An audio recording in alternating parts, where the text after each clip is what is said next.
Amado, deixa eu dar uma recomendação. Antes da mensagem, eu quero compartilhar com você uma palavra que está em Neemias, alguns versos do primeiro capítulo e alguns versos do segundo capítulo também.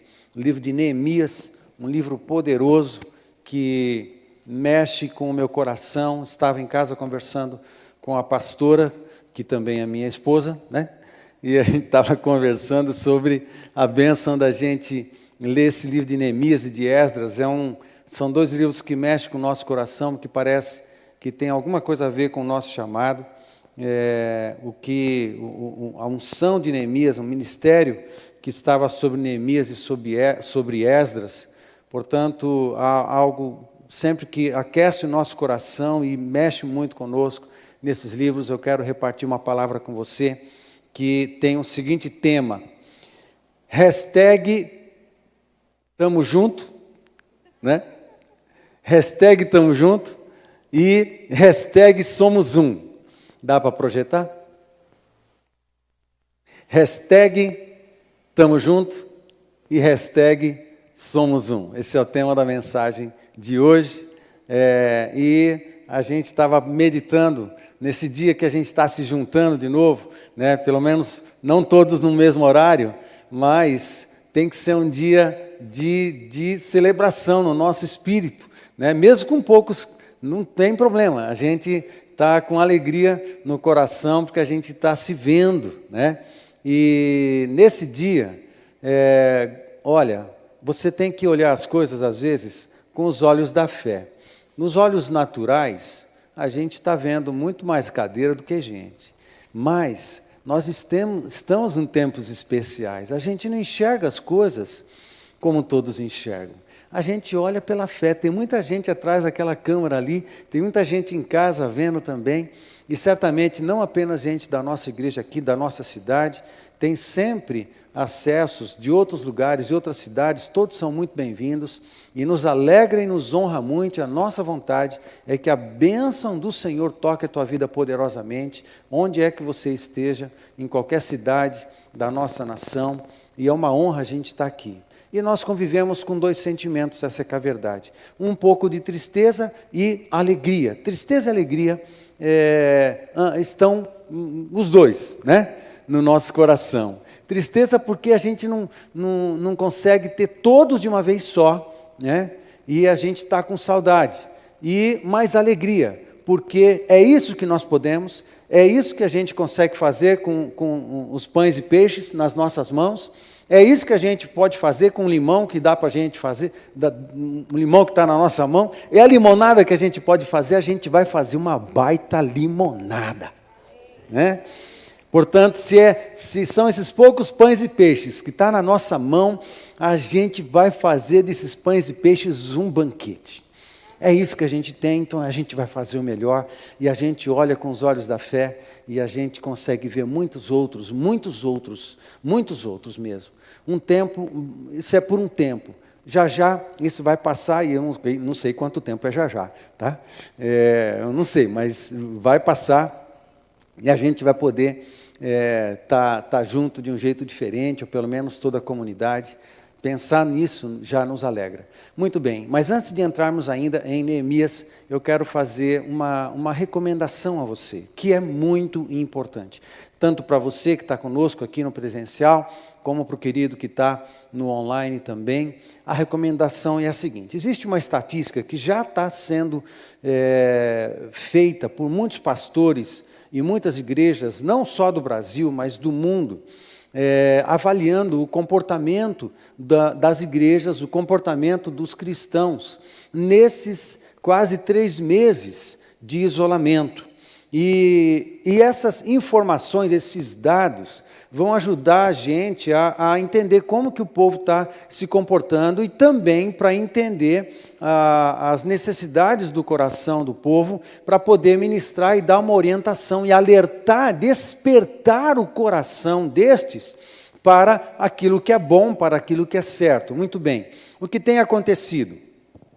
Estatisticamente falando, há uma grande quantidade de pessoas que, depois do início do isolamento, começam a desanimar por causa do distanciamento dos irmãos, ou distanciamento tanto dos irmãos nos cultos coletivos, nos grandes cultos, como também nos pequenos grupos, nos trabalhos dos ministérios, porque nós temos uma autorização legal para fazermos os nossos cultos públicos aqui, mas não temos para as pequenas reuniões. Ok? As reuniões de célula, as reuniões ministeriais, outros tipos de confraternização não estão autorizados pelos decretos, tanto estadual quanto municipal. Então, o que temos autorização para fazer são esses coletivos aqui, com a comunidade toda, num evento só, como um culto presencial.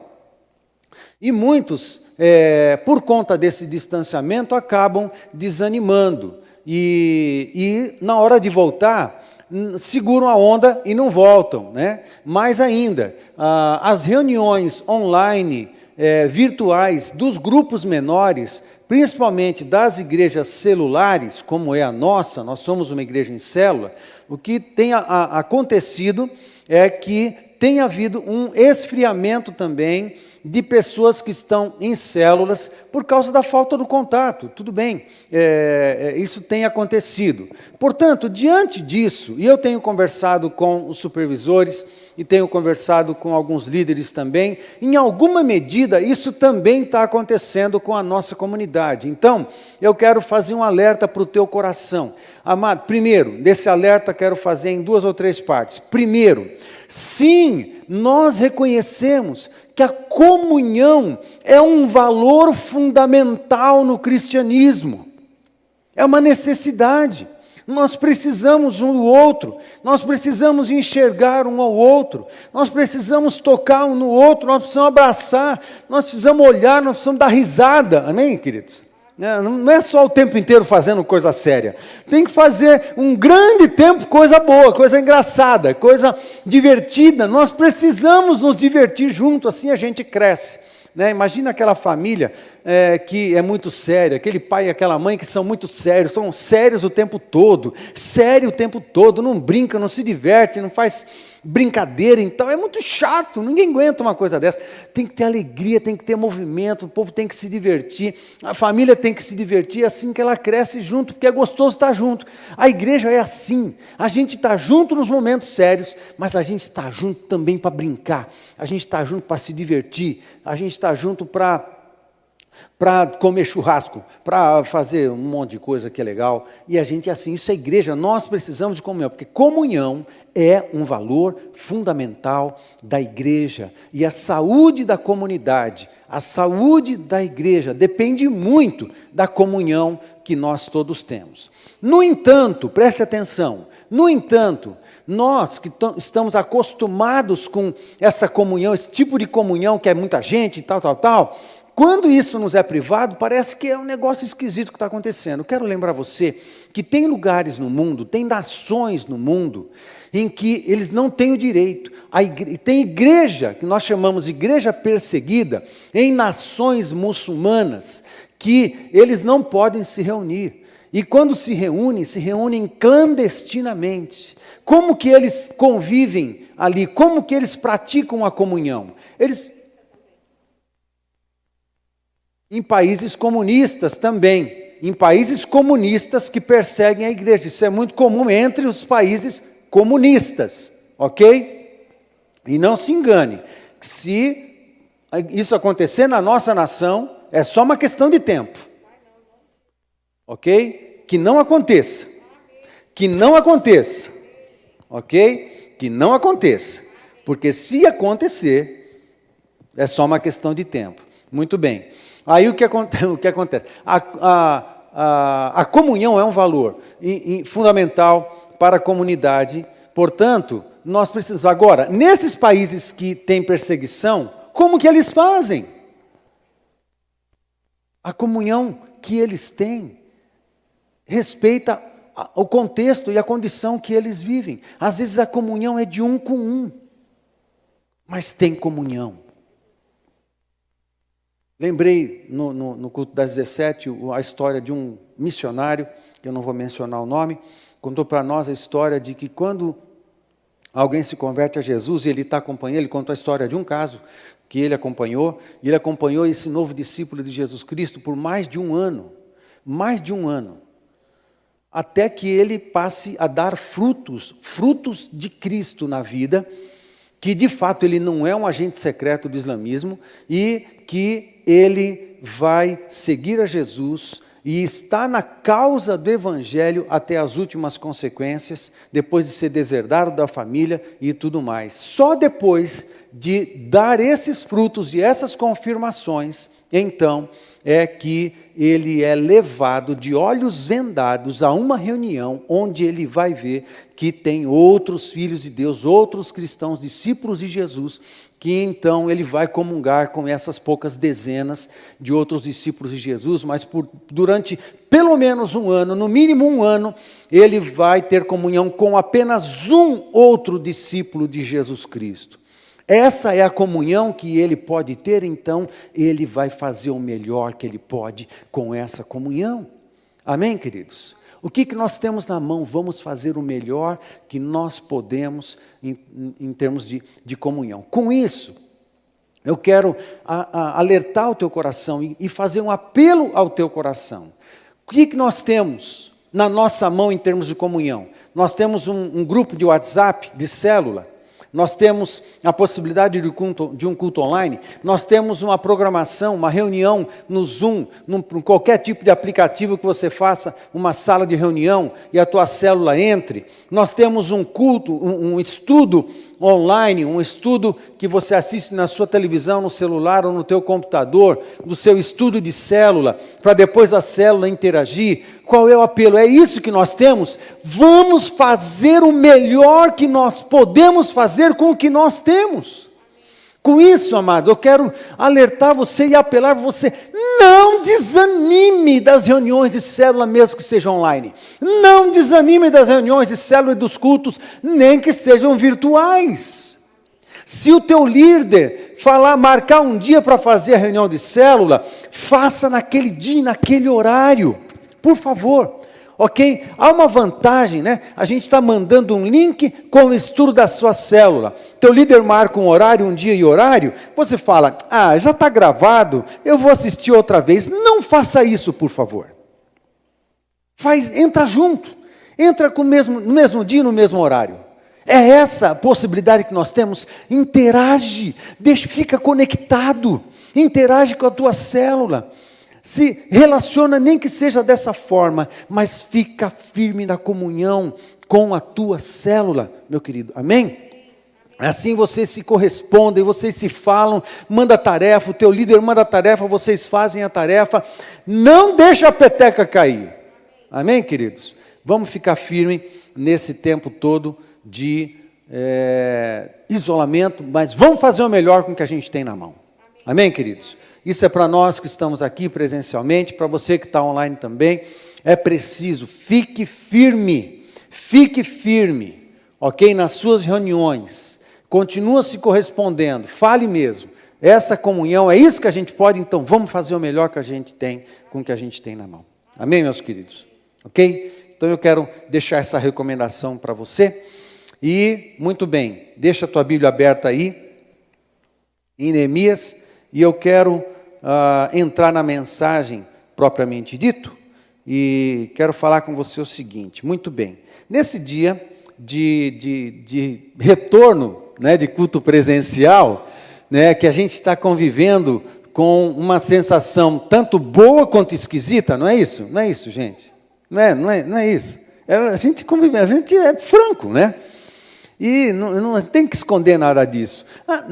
Daqui, eu também estou convivendo com essa sensação. Uma sensação tanto esquisita, né, quanto uma sensação boa. Esquisita porque a gente está sentindo a falta de muita gente, né? Mas eu sei que pelos olhos da fé, como eu disse no início, a gente consegue contemplar isso e nosso coração se alegra. É boa porque a gente está vendo você, né? Estou muito feliz de ver a família juntinha ali, né? Tá friozinho, então tá tudo juntinho, né? Outra família aqui junta também. Cadê a tua família? Tá em casa por causa das crianças, lógico, né?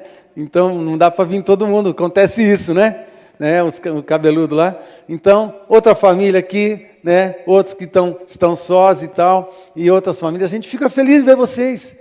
E isso é muito bom, né? E a gente está na presença de tantos outros que estão vendo a gente na sua casa. Isso nos alegra o coração, mas a gente está convivendo. Portanto, nesse dia de retorno de culto presencial, o que eu vou pregar? O que eu vou falar? Né? Tem que ser uma celebração, não pode ser uma palavra... Não, tem que ser uma palavra de celebração. Eu estava pensando, o que é que junta as pessoas? Quais são as motivações do coração que faz as pessoas estarem juntas, se somarem, se aproximarem, se juntar? O que é que junta? O que faz um povo se juntar? Estava pensando sobre isso, porque nós vamos celebrar a ceia já, porque a palavra-chave da ceia é comunhão, né? É gente com gente. E o que faz o povo se juntar? Aí minha mente começou a passear por alguns momentos, até pelo próprio momento da ceia. Aí minha mente foi para Neemias, e quando parou em Neemias, aí meu coração ficou ali. Eu comecei a observar algumas coisas em Neemias que respondem essa pergunta que eu estou fazendo. O que é que faz o povo se juntar? O que é que faz o povo se juntar, não apenas presencialmente, mas se juntar numa obra, se juntar numa causa? Que ela é real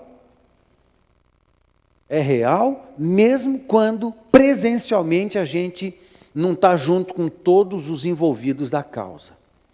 Ela é real. O que faz esse povo ficar firme nessa causa? E indo para Neemias, eu respondo essa pergunta com 6 respostas. As respostas são as seguintes: o que é que faz um povo se juntar? Primeiro, uma tristeza. Um motivo de tristeza coletivo ou individual. Quando o nosso coração está abatido, nós precisamos de ajuda, precisamos buscar ajuda.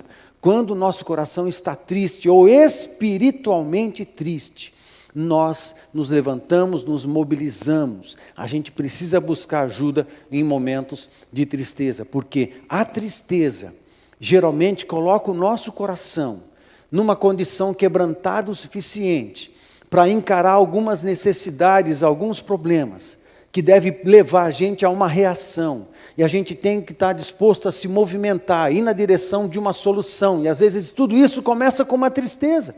Não é assim o que Paulo fala em 2 Coríntios capítulo 7, a respeito da tristeza segundo Deus? A tristeza segundo Deus produz arrependimento para a salvação. Ou seja, quando Deus gera uma tristeza no nosso coração, provoca um estado em nosso coração de desespero, de busca. Eu preciso ir atrás de uma solução. No caso, coloca o nosso coração, no caso quando a tristeza é promovida pelo Senhor, coloca o nosso coração em estado de quebrantamento, um quebrantamento necessário para nós nos abrirmos para Deus e para aquilo que Deus quer falar e comunicar para cada um de nós. Ok? Então, o primeiro motivo que ajunta pessoas é a tristeza. A tristeza, uma tristeza espiritual, que faz a gente buscar ajuda. Isso aconteceu lá com Neemias. A segunda resposta é uma necessidade.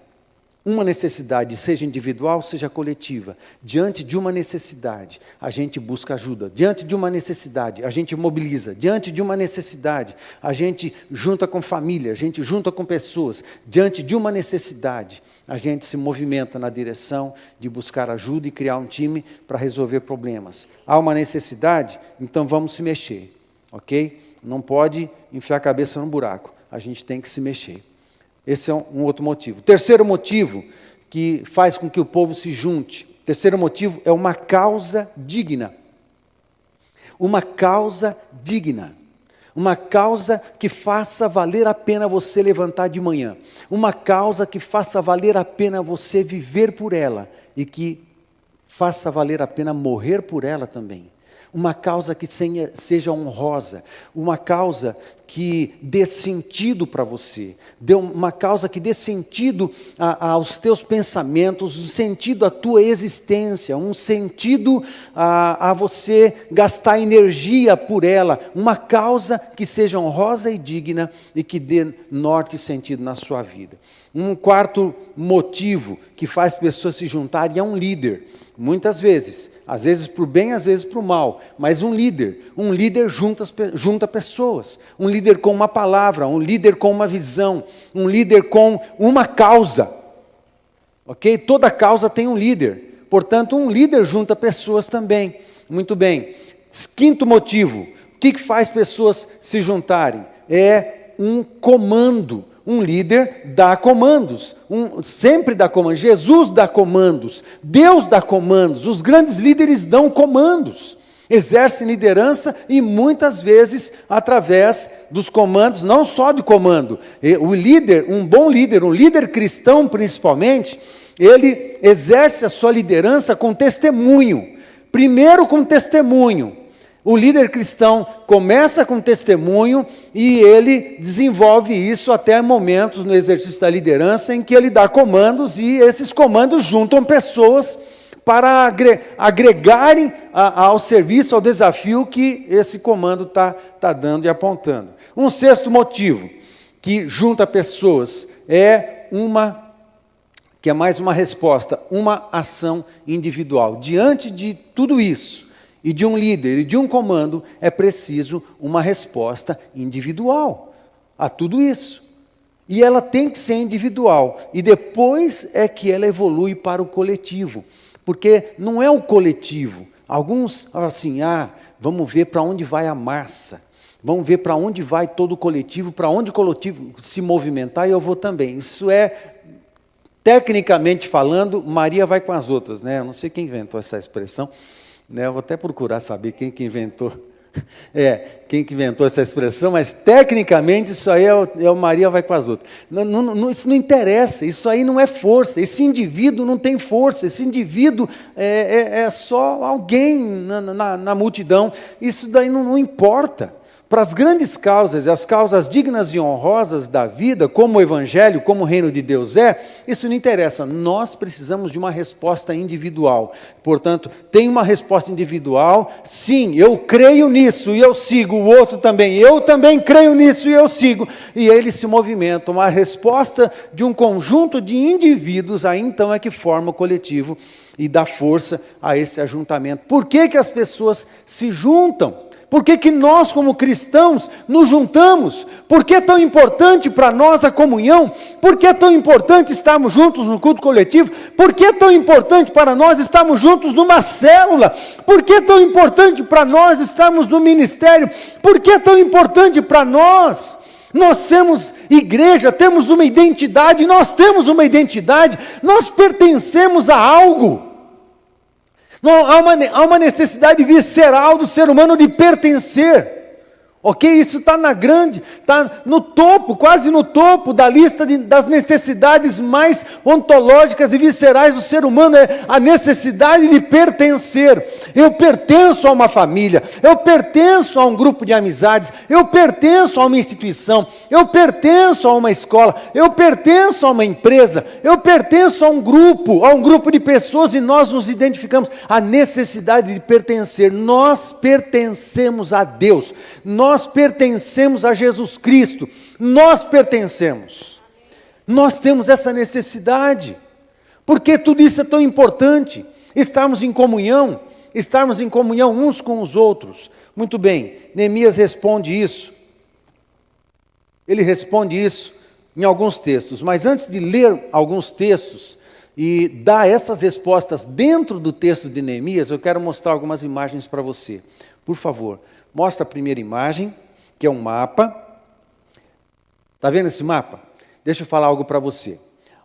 A grande causa de Neemias, que ele juntou povo, ele juntou gente para essa causa, foi a reconstrução do muro de Jerusalém. Neemias foi um homem de Deus, era copeiro do rei da Pérsia, e lá pelo ano 440, 445, entre 440 e 450 antes de Cristo, ou na contagem correta, entre 450 e 440 antes de Cristo, Neemias, ele recebeu a informação de que os muros de Jerusalém estavam destruídos e as portas da cidade estavam queimadas a fogo.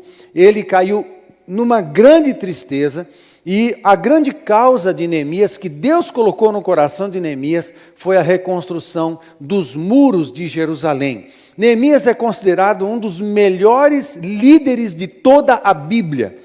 Existem alguns destaques no Antigo Testamento, geralmente a gente lembra de Moisés no Antigo Testamento, a gente lembra de Davi no Antigo Testamento, a gente lembra no Novo Testamento dos apóstolos, inclusive do apóstolo Paulo, que é o mais mencionado, porque é o que tem mais escritos no Novo Testamento. Mas, entre os grandes líderes do Antigo Testamento, nós temos Neemias, lá perto de Moisés, no topo, entre os grandes líderes. Certamente, se a gente fizer uma lista de cinco maiores líderes do Antigo Testamento, Neemias estará dentro dessa lista, que ele fez uma obra maravilhosa ali, reconstruindo um muro que há décadas e décadas estava destruído e ninguém conseguia reconstruir por causa dos desafios da guerra. Não tem problema, pode pôr. Isso. Por causa dos desafios da guerra, não conseguiam reconstruir.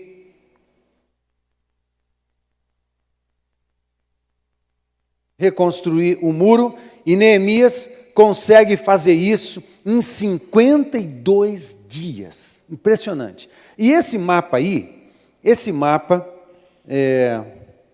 está tudo ligado mesmo, Renan?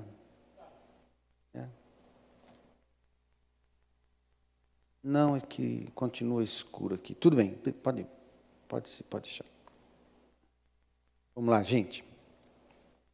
Esse mapa aí é um mapa da Jerusalém antiga no tempo de Neemias. A Jerusalém mais antiga ainda, no tempo de Davi, que depois foi ampliando, era essa do lado direito aqui, desde a torre de Ananel até aqui embaixo, escrito Siloé, aqui embaixo. Essa faixa aqui, com esses traços maiores aqui, mais escuros, era a mais antiga Jerusalém. E a Jerusalém foi ampliada no tempo de Neemias, um pouco antes do cativeiro babilônico. Jerusalém já tinha crescido para o lado esquerdo, onde tem essa linha pontilhada. Portanto, em toda essa linha pontilhada, que contorna quase toda a área do mapa, essa linha pontilhada foi o muro que Neemias levantou, em 52 dias, quase circundando toda a cidade de Jerusalém. Neemias fez essa obra. Ele não pôde fazer sozinho. A causa que Deus colocou no coração de Neemias era essa reconstrução. Então, nós temos uma causa, estamos juntos, precisamos estar juntos mesmo pela causa do reino de Deus e do Evangelho. Muito bem, obra maravilhosa. Ele foi um líder especial que conseguiu mobilizar pessoas para fazer essa obra maravilhosa. Mostra agora a foto. Uma outra imagem é o seguinte: quando estivemos lá em agosto de 2018, na cidade antiga de Jerusalém, nós passamos por essa, está vendo na parte de baixo da imagem? É uma mureta. Do lado de cá da mureta, mais para baixo, que não está na foto, é uma calçada, é uma rua. Nós passamos por essa rua e nós vimos essas ruínas aí, um grande bloco de pedras. Essa antiga construção, ou essas ruínas, chegou-se à conclusão que eram ruínas do antigo muro de Neemias. O muro de Neemias tinha 6 metros de largura. Quando ele acaba a construção, ele disse que dava para passar uma carroça em cima do muro, e eles fizeram uma celebração para finalizar a construção do muro, que saiu um grupo em cima do muro, para um lado, sacerdotes, carroças, cavalos, sacerdotes, levitas, tocando trombetas e cantando e louvando ao Senhor para um lado. Saiu um outro grupo para o outro lado, em cima do muro, ok?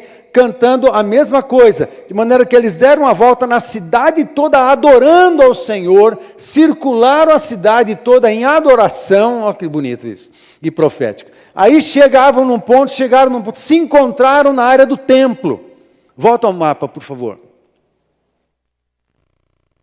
Se encontraram na área do templo. Começaram num ponto, deram a volta e se encontraram lá em cima, na área do templo, e diante do templo, eles celebraram uma grande festa ao Senhor. Volta na foto, por favor.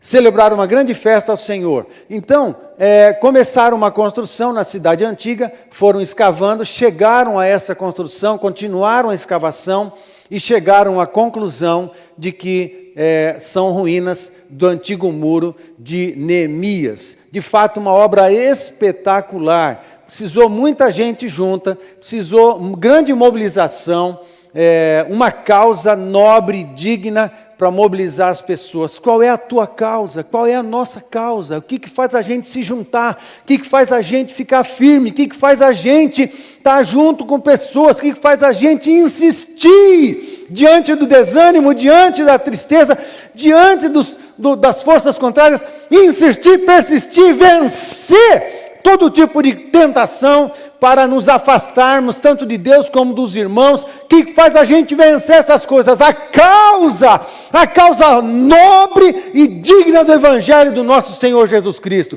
Nós temos uma causa para viver e temos uma causa para morrer também. Se a causa que você vive não é digna o suficiente para você morrer por ela, também não é digna para você viver por ela. Agora, se a causa que você vive é digna o suficiente para morrer por ela, então viva dignamente. Viva pelos valores da causa, viva pelos valores do reino de Deus e do Evangelho, que é a maior causa de toda a existência.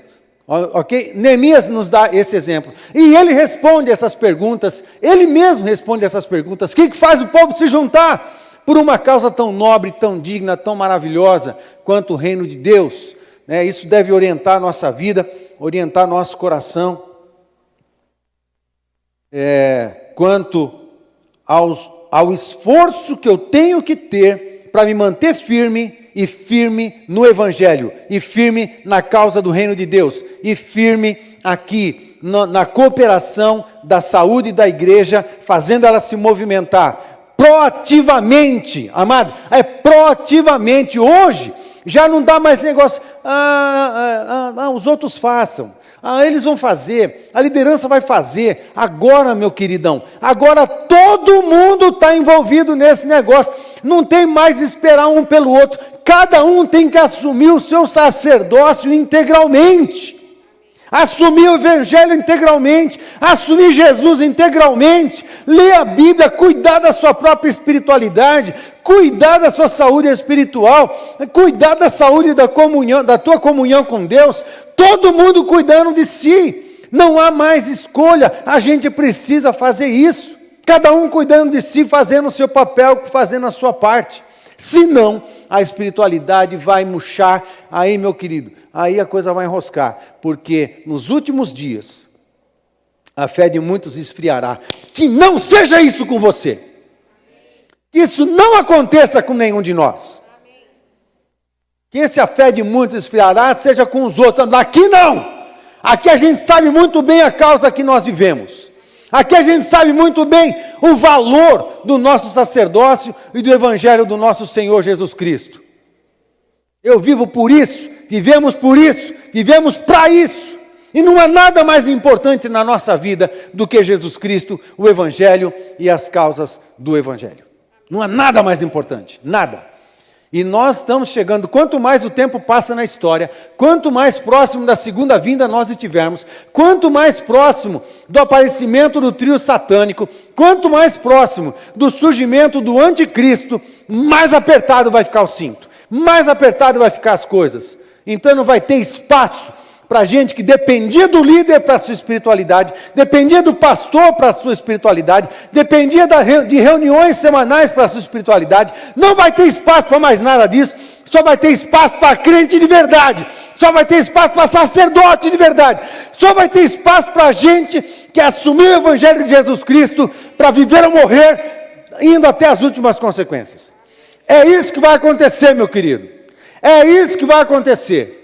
Portanto, seja firme, portanto, assuma o seu sacerdócio, faça a vontade de Deus, cumpra o teu chamado, fica firme, cuida você mesmo da tua espiritualidade, ora, disciplina de oração, disciplina de leitura da palavra, disciplina de comunhão, pega firme com a tua célula, amém, querido?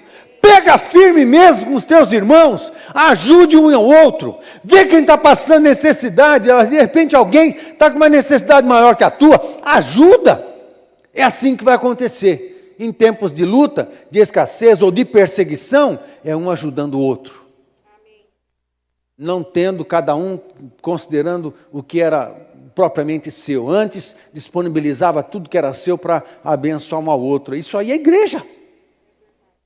Por isso, em online, você tem ouvido falar, gente, como é que vocês estão? E outra coisa, se você estiver passando aflição, por favor, procure o teu líder, que nós queremos dar assistência para você. Nós queremos. Porque isso é igreja. Amém, gente? Graças a Deus, nós temos recebido muito mais testemunhos de milagre do que outra coisa.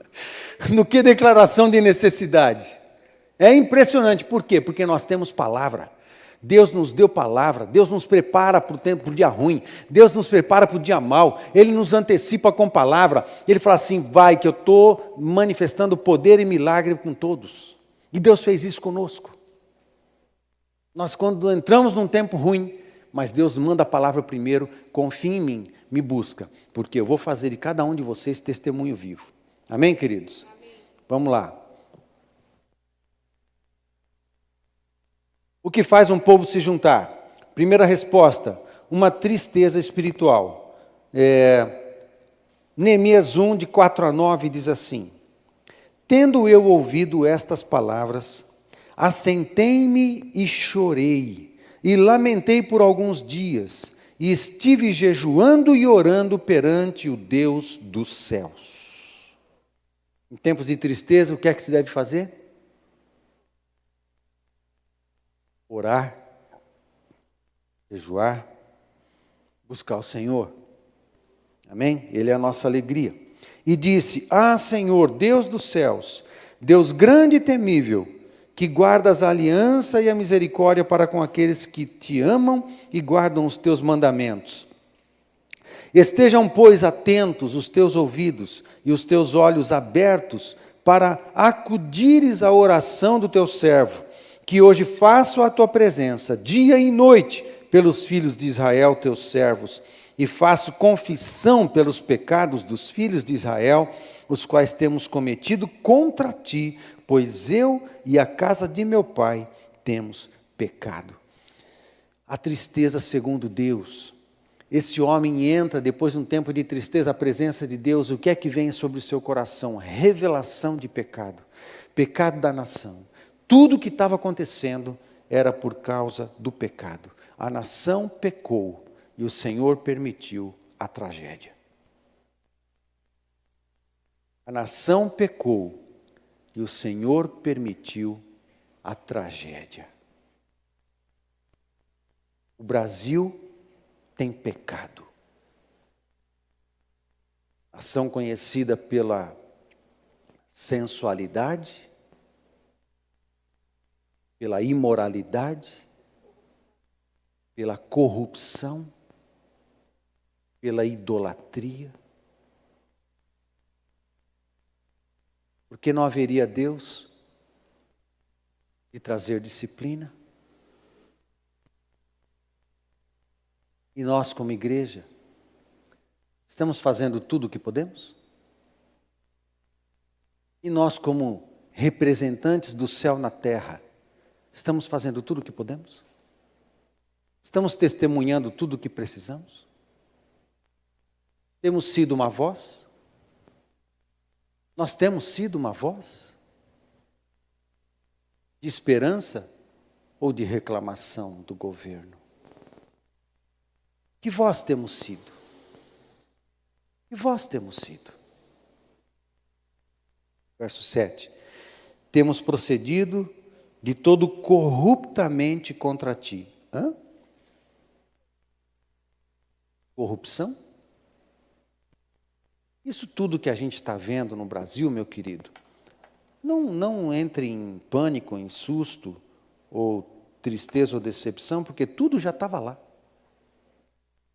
Essa corrupção toda, essa mentira toda, essa maldade toda, já estava lá, debaixo do tapete, só estava coberto.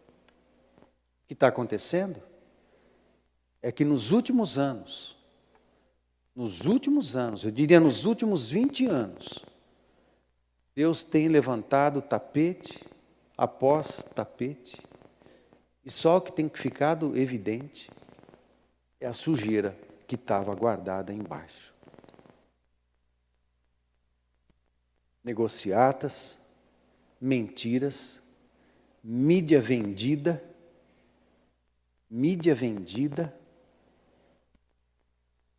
tudo isso já estava lá, não é novo.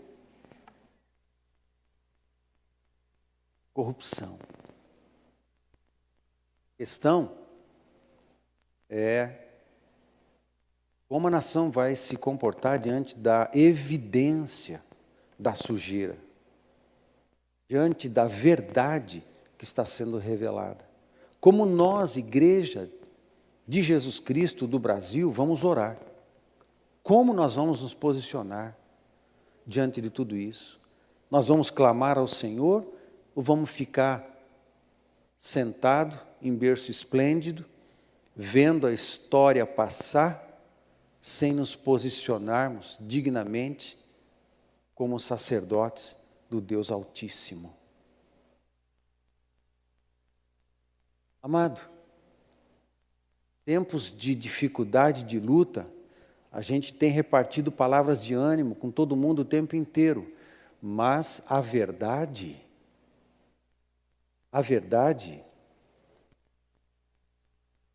ela precisa ser trabalhada.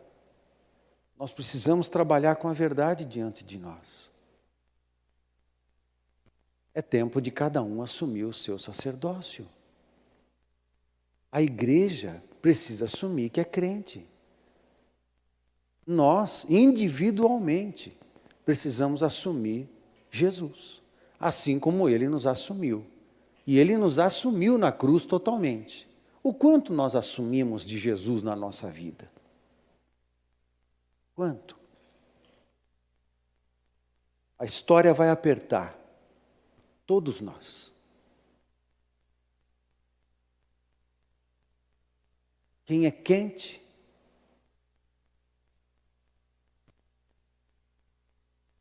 aqueça mais ainda. Quem é frio, esfrie-se mais ainda. Porque morno vai ser vomitado. Não tem lugar para morno, não tem lugar para quem está em cima do muro. Quem é quente vai se aquentar mais ainda, aquecer mais ainda, mas quem é frio, pelo menos vai ficar evidente, a gente vai saber que vai ter que evangelizar. É hora de posicionamento. A história está levando a todos nós, e a Igreja do Brasil, a um tempo de posicionamento sério da causa do Evangelho. Já não vai ter mais espaço daqui para frente, meu querido, já não vai ter mais espaço para crente assim, mais ou menos. Não vai ter mais espaço. Ou você assume Jesus, ou então a gente vai se render a Mamon, a Jezabel e a Belzebu. Então a gente vai ser vencido pelo mundo, por aquilo que o mundo oferece. As nossas necessidades ditarão a nossa saúde espiritual, não tem nada a ver. A gente é Jesus até as últimas consequências. A história diz que a coisa vai apertar.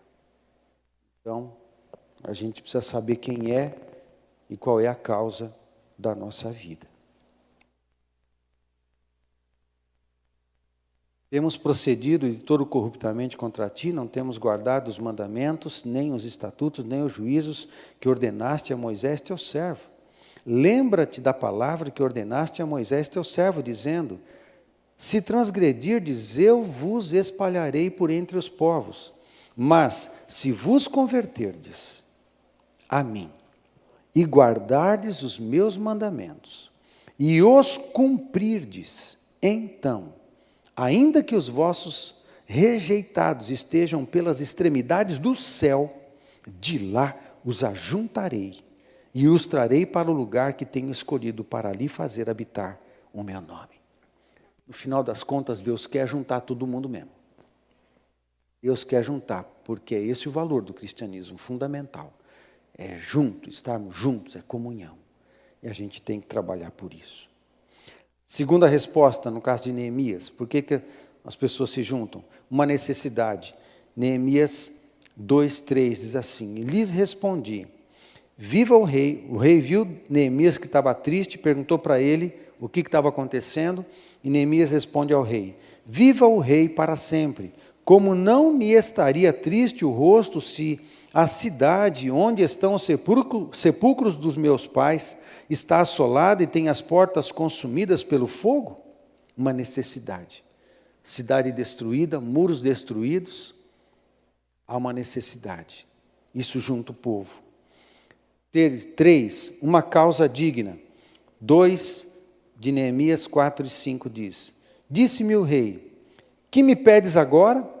Então orei ao Deus dos céus e disse ao rei: se é do agrado do rei, e se o teu servo acha mercê em tua presença, peço-te que me envies ajudar a cidade dos sepulcros de meus pais, para que eu a reedifique. Qual é a causa? Reedificar Jerusalém.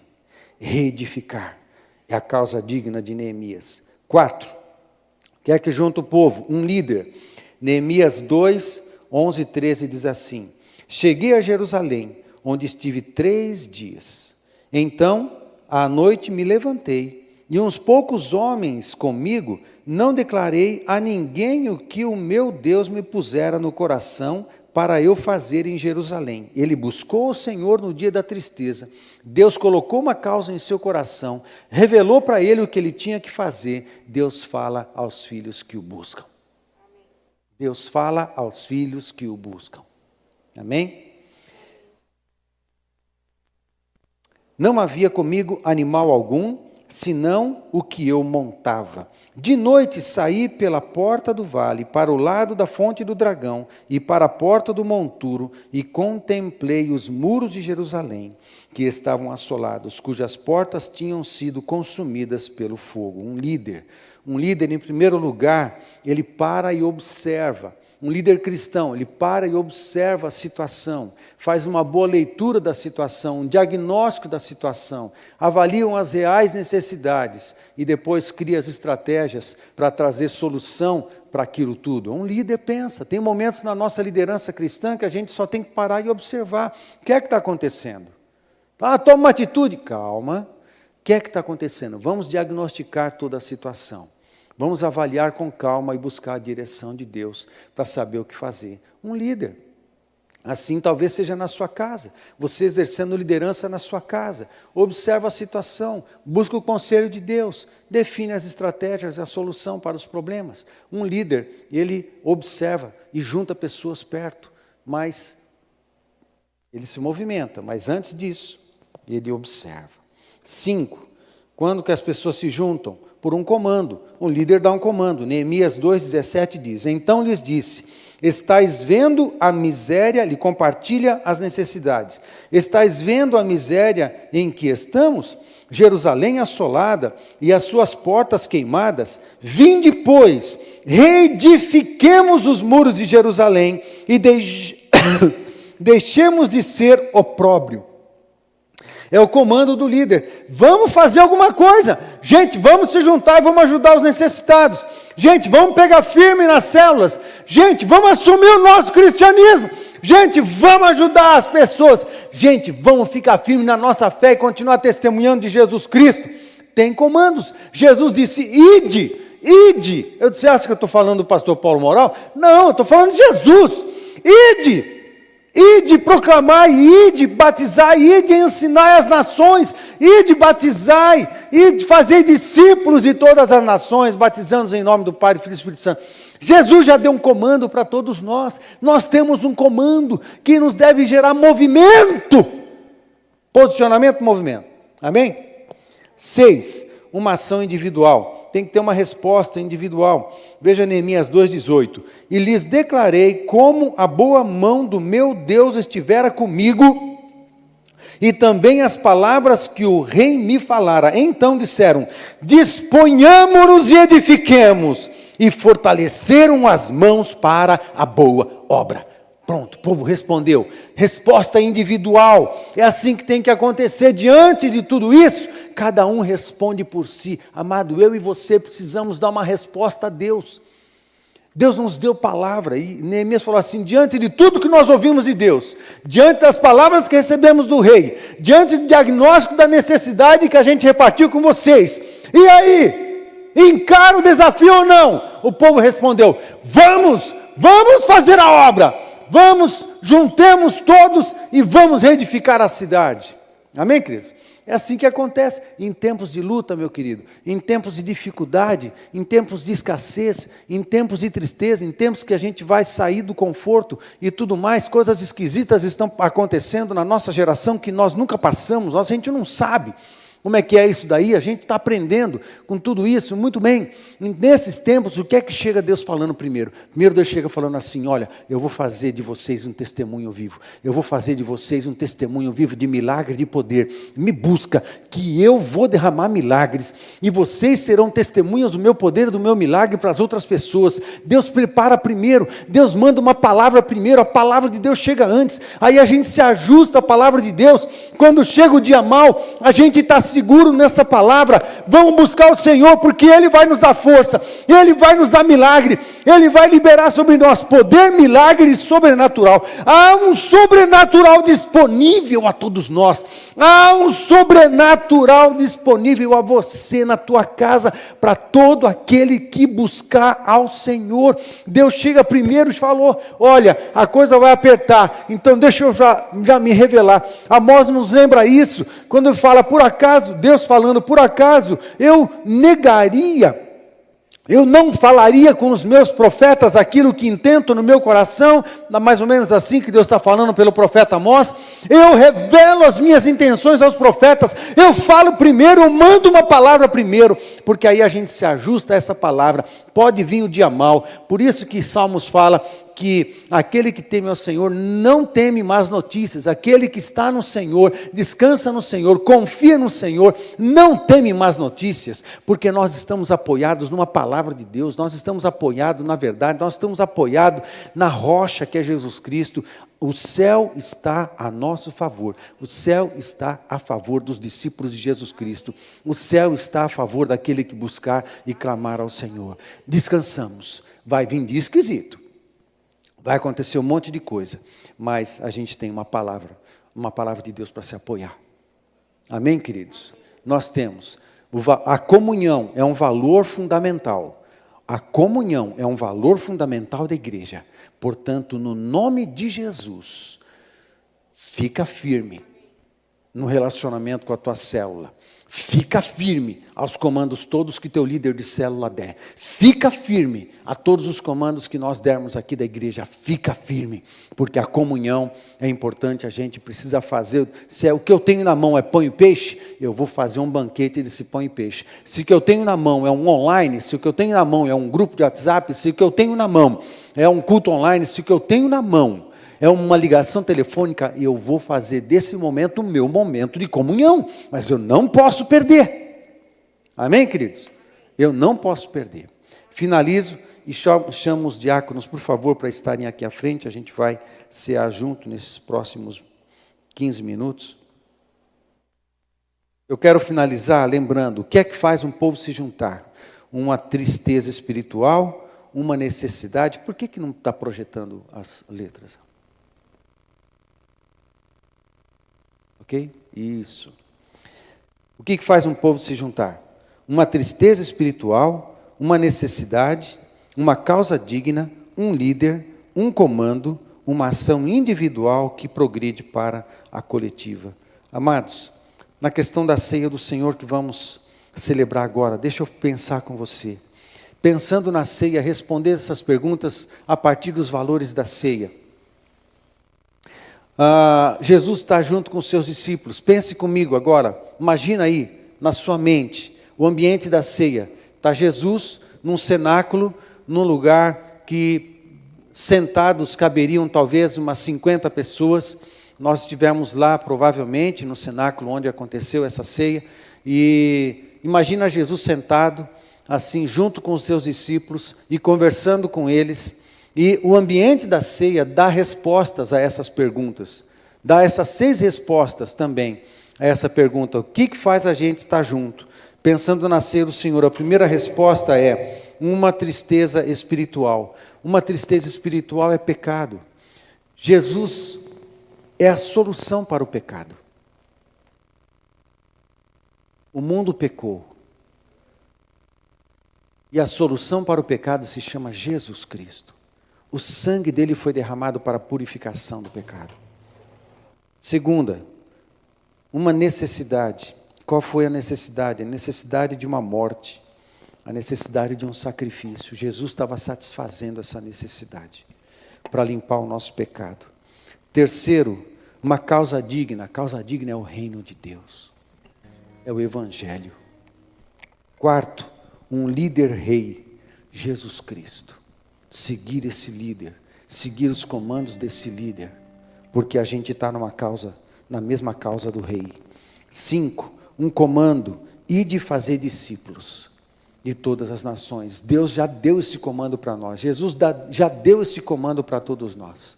Nós precisamos obedecer. E você não precisa ser pastor para obedecer isso. Você só precisa ter o Espírito Santo. Você só precisa ter Jesus, só isso. E dar testemunho de Jesus para as pessoas que estão próximas de você. Em último lugar, uma ação individual que leva ao coletivo. A ação individual, então, é testemunhar e proclamar com a sua vida. E que faz a gente se juntar? Jesus faz a gente se juntar. Jesus faz a gente se mover. Jesus faz a gente se esforçar.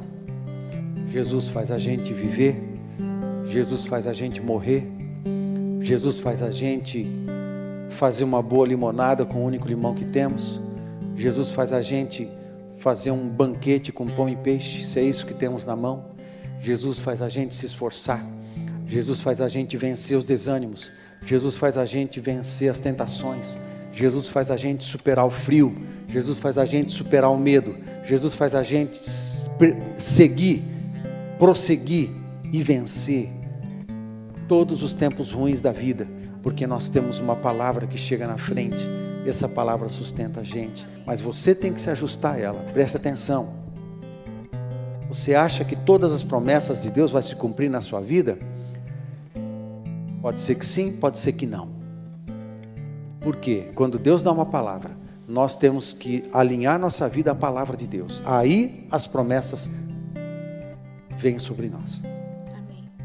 Amado, é muito terrível quando pregadores não alertam da nossa responsabilidade diante das promessas. Nós temos uma responsabilidade para com cada promessa declarada.